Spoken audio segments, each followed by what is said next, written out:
February, here's a great blunder, one of the greatest blunders in world history.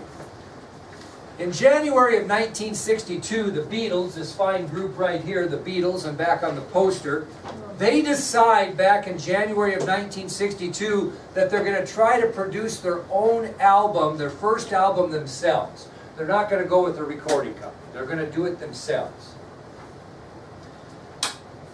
Now, what do you think would make them decide to do it themselves? Well, normally you'd try to get, not yet. Normally you'd try to get somebody to do that for you, wouldn't you? So if I decide I'm going to paint my house myself. I don't really like painting houses. I'm not that good at it. What's that? Well, and I don't even mind paying for it. I want the way I want it. Well, what happened is the Beatles decided to produce their first album because a recording studio by the name of Decca, because they didn't want to do it themselves, so what'd they do? They went to somebody that's professional and said, hey, why don't you, we'll try out. We'll give you a recording. We'll do an audition, and then if you like us, you can sign us and we'll go crazy. Well, what would be the only reason that they would go on their own after that? Yeah, Decca listened to their audition and rejected them. Said, you guys will never make it. Can you even imagine the money that company lost? So the Beatles go to this recording studio, this company Decca, and they say, hey, we think we're going to be pretty good at music. How about if we do an audition and you can sign us to your label? Well, they said, okay, we'll listen to you. They listen to them and decide that the four will never make it on the music charts and tell them to take a hike. So they decide to produce their first album themselves, which they do. Well, how'd that work out for them? Not great, right? Okay, February.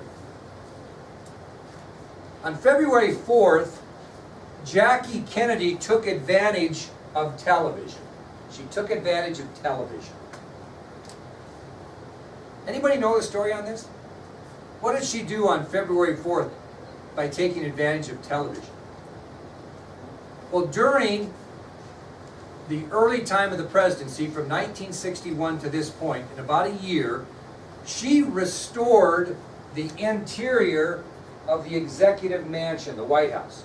Okay, she restored that. She updated it from the Truman and Eisenhower years.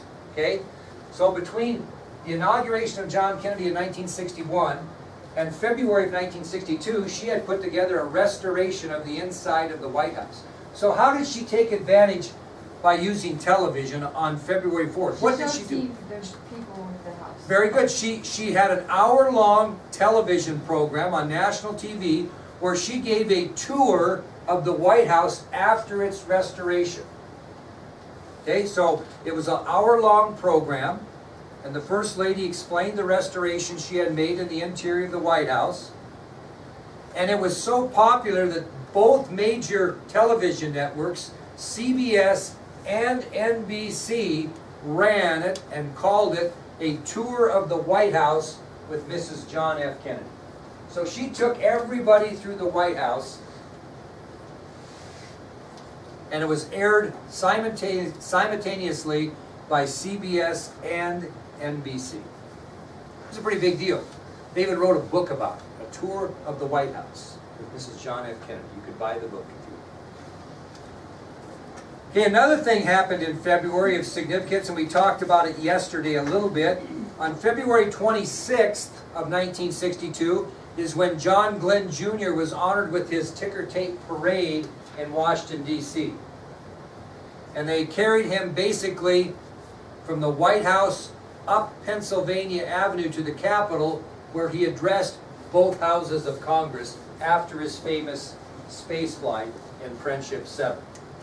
So on February 26th, John Glenn Jr. was honored with a parade in Washington, D.C., and the parade traveled up Pennsylvania Avenue from the White House to the Capitol, where he addressed Congress about his great feat. Now, as I mentioned yesterday, and you can write down what you want here, the reason why John Glenn made only one trip into space was that President Kennedy was apprehensive to send him back and risk the chance of America's newest hero being killed in spaceflight. But it was on October 29th of 1998 when Glenn entered space in the Space Shuttle Discovery at the age of 77. 77. So he waited a lot of years from 1960, 1, 2 in that area, to 1998, and he did enter space in the Space Shuttle Discovery at the age of 77. By the way, if it interests you, when we get to Washington, D.C. and go to the National Air and Space Museum, you can see Friendship 7, the capsule. It's pretty cool. And when you see how big it is, you'll understand why they had to be 5'11" or less to get in that thing. Okay? Okay, March 1962, big day. Pete, you should like this maybe. March 2nd. On March 2nd, the Philadelphia Warriors defeated the New York Knicks 169 to 147 in an NBA game.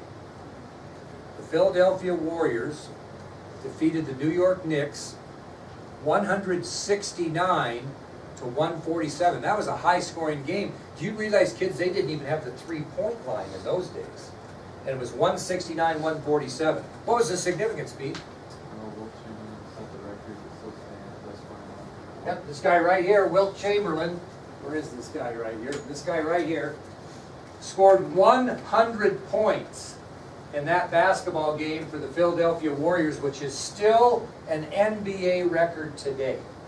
And what's amazing about that, he was a big, tall guy, 7'2", so he wasn't going to be out on the three-point perimeter. But with the three-point shot and the likes of Stephon Curry and some of these guys that can light it up, Kevin Durant from three, it's amazing somebody hasn't broken that record. There's been people close in the 80s, but he scored 100 points in one game, which still stands as an NBA record today. That's pretty incredible.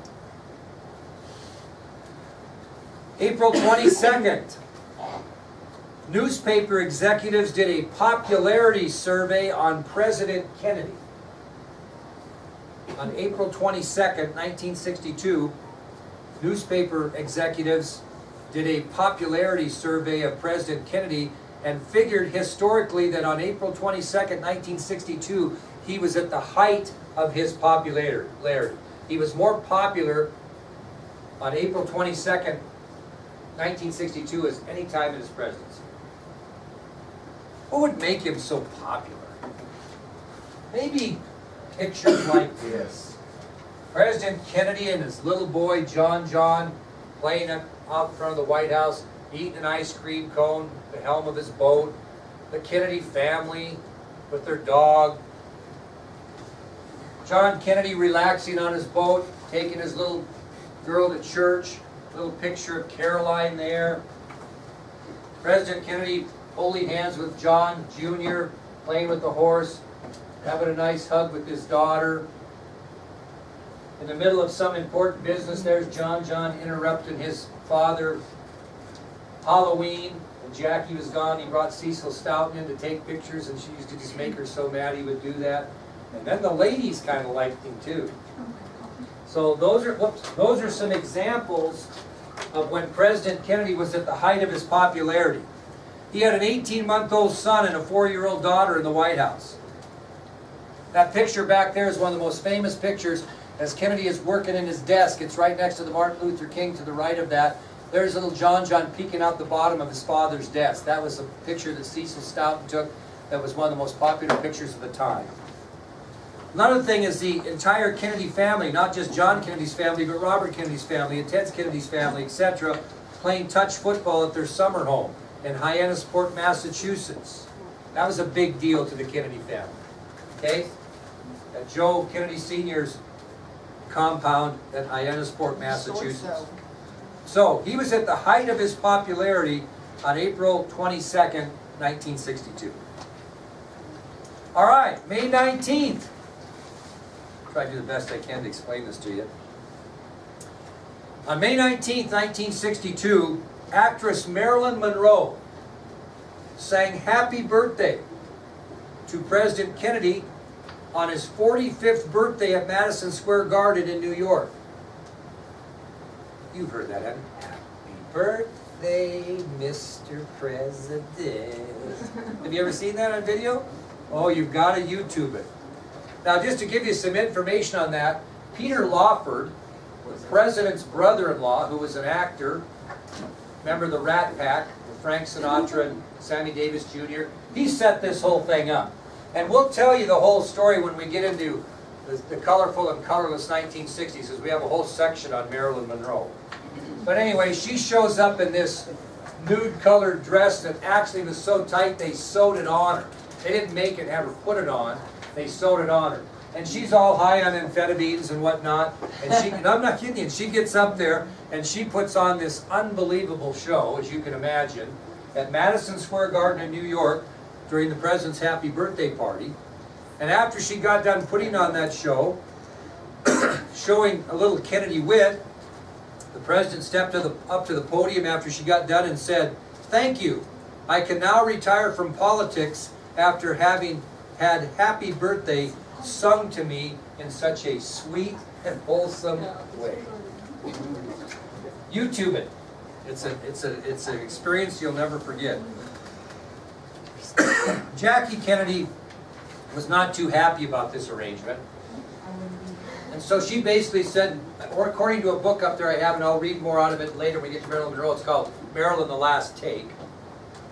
According to the author of that book, when Jackie Kennedy expressed her displeasure that the president was going to have Marilyn Monroe sing him Happy Birthday, she gave him the ultimatum, Monroe or me.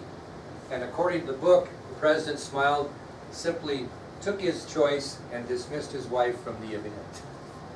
So anyway, true story.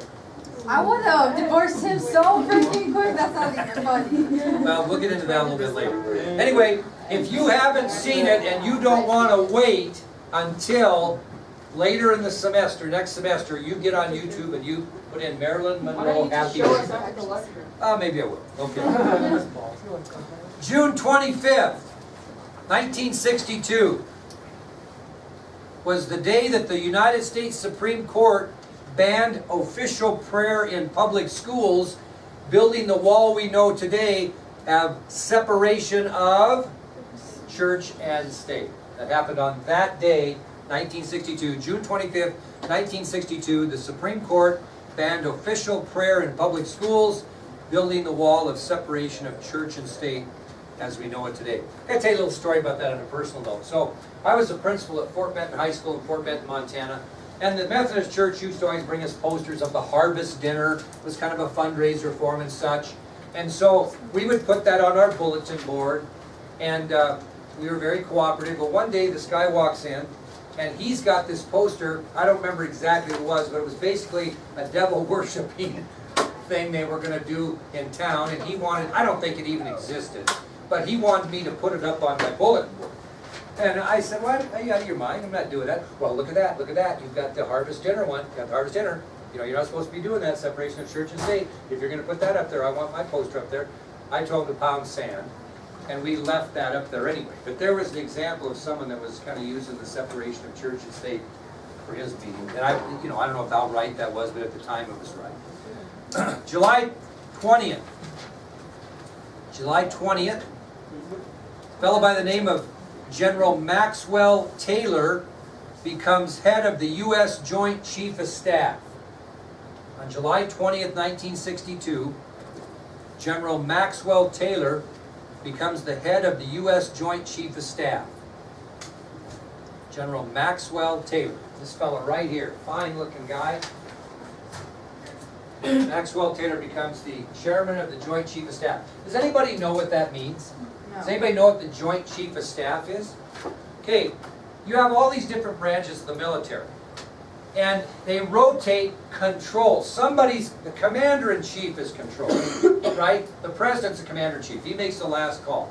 But the chairman of the Joint Chief of Staff, which Maxwell Taylor was appointed to during this time, is kind of second in command, militarily.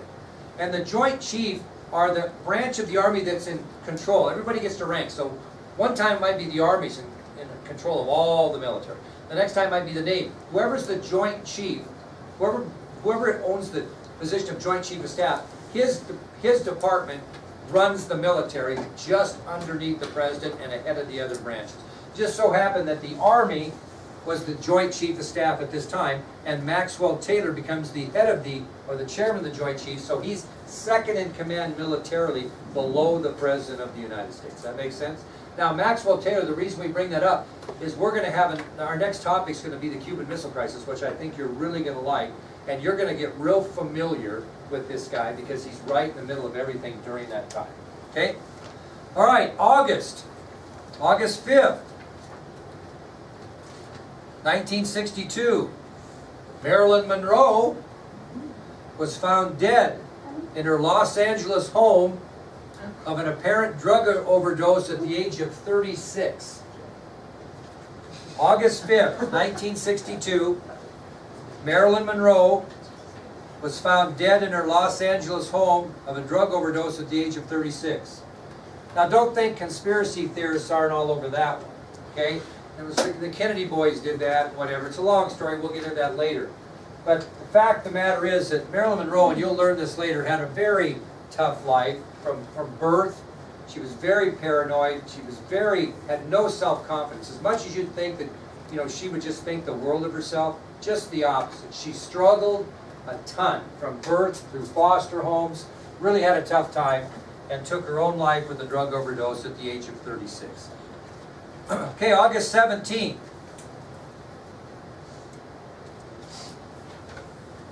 Peter Fechter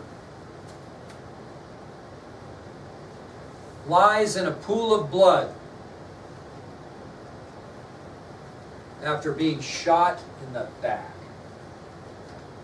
Peter Fechter lays in a pool of blood after being shot in the back. This isn't the Wild West. So what happened to Peter Fechter? Why was he laying? He was the first recorded casualty of the Berlin Wall. He was attempting to defect over the 6-foot-high Berlin Wall at that time, and he was machine gunned down by East German police. Now this is really kind of sad, because what side did he fall on? The communist side. So he's laying there, not dead, suffering for over an hour, as West German police can do nothing but toss him bandages so he can try to help himself. So helpless West German police could only toss him bandages as he cried out for help before sinking into silence and dying. He had a friend that fled with him. He only got scarred by the barbed wire. He actually got over successfully and defected into West Berlin. But his friend, Peter Fechter, machine gunned down, laid for over an hour in a pool of his own blood, and all West German police could do was toss him bandages as he cried out for help before he sank into silence. Sad, sad, sad. First casualty recorded. September 25th. Somebody's going to get this, and we didn't start the fire. I don't think we've given it to you. You have to remind me. On September 25th of 1962, Sonny Liston defeated Floyd Patterson in their World Championship boxing match in Chicago. Sonny Liston defeated Floyd Patterson in the World Championship boxing in Chicago, heavyweight championship of the world, which boxing was a much bigger deal in the 60s and 70s than it is today. Now, so one of the terms in We Didn't Start the Fire is Liston beats Patterson. Okay? Now, the thing about this, it was unusual. It was just, he beat him just 2 minutes into the first round. I mean, he just crushed him. Floyd Patterson was the heavyweight champion. Sonny Liston went in there and defeated him to become the world heavyweight champion of the world, just 2 minutes into the first round. What's this going to set the stage for? Anybody know? Anybody a boxing fan? What's that? Close. It's going to set the stage for this new upcoming Olympic gold medal winner, Cassius Clay, to challenge Sonny Liston for the world championship. Okay? So this victory by Sonny Liston over Floyd Patterson is going to set the stage for another upcoming heavyweight championship fight between Sonny Liston, the champion, and Olympic gold medal winner Cassius Clay, who later becomes Muhammad Ali. And that's a whole nother section we'll be talking about later as well. Something else happened on September 30th of importance that we'll be talking about for a bit after this. Is a Negro student tried to enroll at the University of Mississippi, and his attempt stirred violent passions of segregationist whites who didn't want him in there. Okay? Now this isn't Little Rock, Arkansas, where they're denying high school students, right? This is the University of Mississippi, when a Negro student tried to enroll. Segregationist whites got on a roll and riots ensued. Mississippi Governor Ross Barnett personally prevented James Meredith from enrolling at the University of Mississippi. Personally denied him access to enroll. Mississippi Governor Ross Barnett personally made sure that Negro James Meredith did not enroll. You know the sad thing about this is James Meredith was a military veteran who had served his country.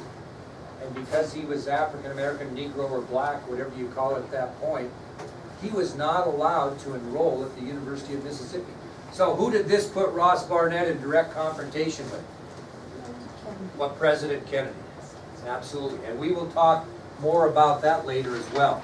So on September 30th of 1962, the admission of a Negro student to the University of Mississippi stirred violent passions of segregationist whites. These riots resulted in a confrontation between Mississippi Governor Ross Barnett and Negro student James Meredith. The result of